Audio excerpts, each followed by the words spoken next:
Hi, my name's Dan Howsam. I'm here to talk to you today about journaling and how that can be part of our prayer with God. When we think about prayer, including powerful prayer, prayer is really communicating with God. We talk to God, and if we do it well, we're actually receiving information from God as well. So that's what communication is. Journaling, the only thing that journaling adds is that we write down our communication with God. We write down the things that we're thinking about that we want to say to God, and we also record what it is that God tells us. Maybe it's through His Word, maybe it's through His Spirit, but we record those things on a piece of paper. And as I'm thinking about communicating with God through writing, I think there's three things that this communication through journaling with God provides for us. I think it provides clarity for our communication. It provides a record for our communication. And it also provides a vehicle for us to make a commitment to God as well as be reminded of God's commitment to us. I was doing some reading, and on the internet, I found an article on the TED website, an Ideas from TED article from a lady named Jessica Gross. The title of the article is Knowing How Language Can Affect How We Think. Now, I want you to think about that for a moment, how important it is, our language is, and how it is that we process informations, the impressions, the thoughts, even the feelings that are in our heads and our hearts. Language plays a huge role in how we process that. Her article starts off with a guy named Keith Chen who actually did a TED presentation on how language affects how we save money. He is Chinese by culture, but has American and English influence as well. And with the dichotomy of the languages, he started to ask himself, what is it that's different about Chinese and English-speaking people, and how does it affect their behavior? And so he's an economist by trade, and so he researched how language might affect how people save money. And he realized that Chinese people who are 30% better at saving for the future, Chinese people don't speak in future terms. Chinese is a futureless language. They don't have past, present, and future. When they describe things in terms of time, everything is done with the same phrasing. In English, we have past, present, and future tenses, and depending on which tense we're talking about, we structure the language differently. So we actually view future as something separate from the right now, where Chinese see it all the same way. Hence, they see the future as something that's part of who they are right now, and they become 30% better at saving their money. So this guy, Keith Chen, has made a conclusion of. So there's this Aborigines tribe named, I'm going to have to look here, Pormpowarans. So it's an Australian Aborigines tribe. They don't have words for the concept of left and right. They don't speak in relative terms when they speak about direction. Everything spatially in their language is done absolutely. If they were to describe the glass of water that's on my right, they would say, that glass of water which is to your north. And they would give me directions by north, northeast, southwest. And so they have a constant awareness of where they are geographically. They always know which way is north or south, because if they're going to describe anything around them, they have to have that information. Hence, these Aborigines from Australia have a great sense of direction. They know where they are all the time, because if they didn't, they wouldn't be able to communicate by it. 30% of the languages in the world do not have relative direction terms, relative spatial terms, like left and right. They rely on absolutes, which I wonder if I was an Australian Aborigines, if I wouldn't have a better sense of direction myself. Those of us who are directionally challenged, think about that for a little bit. So language affects how we think and process information. So I want you to think about that. When you're praying and you're journaling, this is the importance of language. That even all the details we talked about different languages, but the real issue is that we force our thoughts through a filter of identifying subjects, verbs, objects, and then descriptors like adjectives and adverbs and prepositional phrases.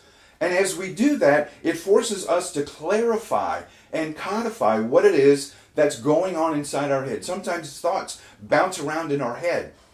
But when we force it through the filter of language, clarification happens. And so that's one of the powers of journaling, is that it forces us to identify who's the subject, what's the verb, what's really taking place, who's it acting on, and what are the descriptors about it. So as you journal, it helps you clarify the things that you're thinking. And you know what? It not only clarifies your thoughts, your mental thoughts, it also clarifies your feelings. If you've ever spent any time counseling with me, I've probably asked you to question, how does that make you feel? Use an emotion word, right? So it's an opportunity when you're journaling between you and God to be able to reflect on the events that have happened in your day and to be able to use an emotion word. How did what happened make you feel? We in America aren't very good about expressing ourselves. And we run into the habit of stuffing our emotions and not having healthy ways to deal with them and process them.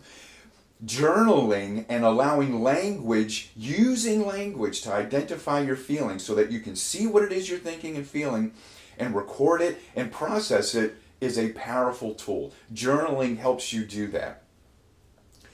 The other thing that journaling allows, besides just clarity, it's also a record of your communication, right? Our life isn't just a series of events.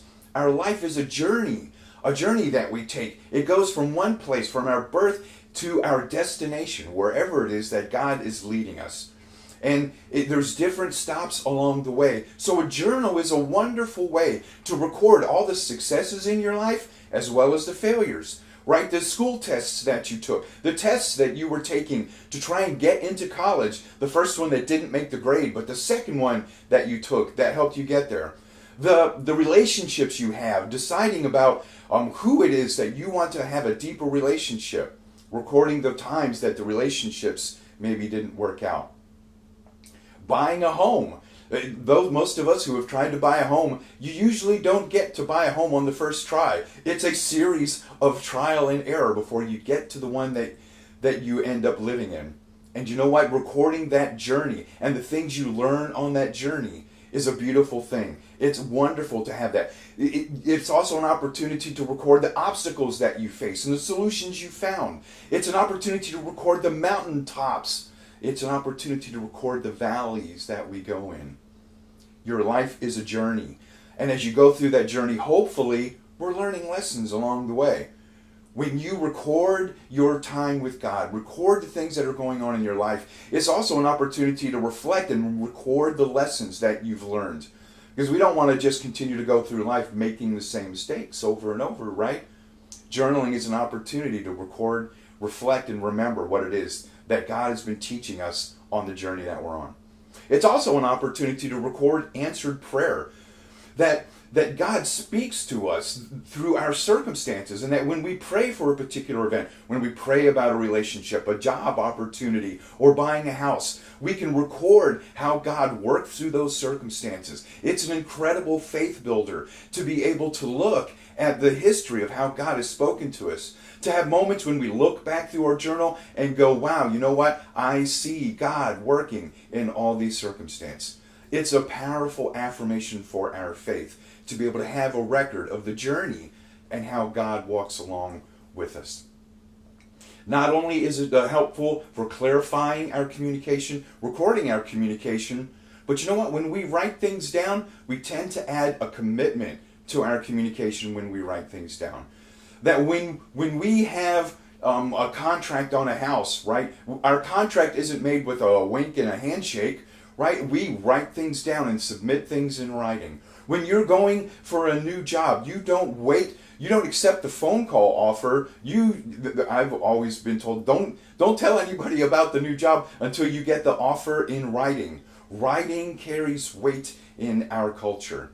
And so, you know what, when we record things in our journal, that same weight happens. When we make commitments to God, when we promise God, when we pour out our hearts to God about how we really truly think and feel, there's something powerful.